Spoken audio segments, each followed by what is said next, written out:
হঠাৎ করে বাসায় হানা দিল আমার কিছু পুরনো ফ্রেন্ড। প্রতিদিনের মতো আমি দুপুরের খাবার খেয়ে ঘুমিয়ে পড়েছিলাম। মোবাইল একের পর এক রিং হচ্ছিল। আচমকা ঘুমের মধ্যে কলটা রিসিভ করা মাত্রই আমার প্রিয় বান্ধবী বলে উঠলো, আমরা সবাই কুমিল্লা থেকে ঢাকার বাসে অলরেডি উঠে পড়েছি, রাতে সবাই তোর বাসায় থাকবো। খবরটা শুনে আমি খুবই খুশি হয়ে গিয়েছিলাম। তারপর ভাবলাম ওরা যেহেতু আসতেছে, ওদের জন্য তো আমাকে রান্না বান্না করতে হবে।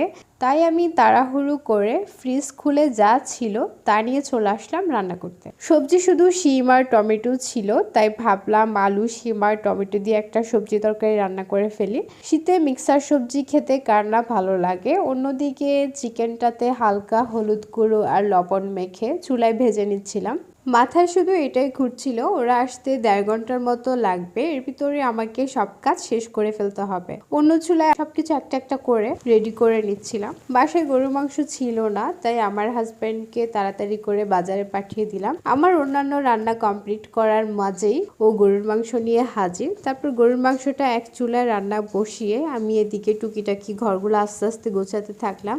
আমার সবগুলো রান্না মোটামুটি হয়ে আসছে। সবার শেষে আমি পোলাও এবং ভাতটা রান্না করে ফেলি। আমার রান্না শেষ হতে না হতেই দরজায় টোকা পড়ে। ওদের সবাইকে একসাথে দেখতে পেয়ে আমার খুবই খুশি লাগছিল। অনেক বছর পর দেখা, কত শত কথা জমে আছে, কত শত আড্ডা দেওয়া বাকি। কেন জানি না, নিজের জমানো কথাগুলো বান্ধবীদের কাছে মন খুলে বলতে পারলে নিজেকে খুব হালকা লাগে। শত ব্যস্ততার মাঝেও বন্ধুদের সাথে কাটানো মুহূর্ত মনে পড়লে নিজের অজান্তেই মুখে হাসি ফুটে ওঠে। ওরা সবাই আসার পর আমরা প্রায় রাত 12টা পর্যন্ত অনেক আড্ডা দিয়েছিলাম। তারপর আমার ছেলে বন্ধুদেরকে রাতের খাবার আলাদা খেতে দেই।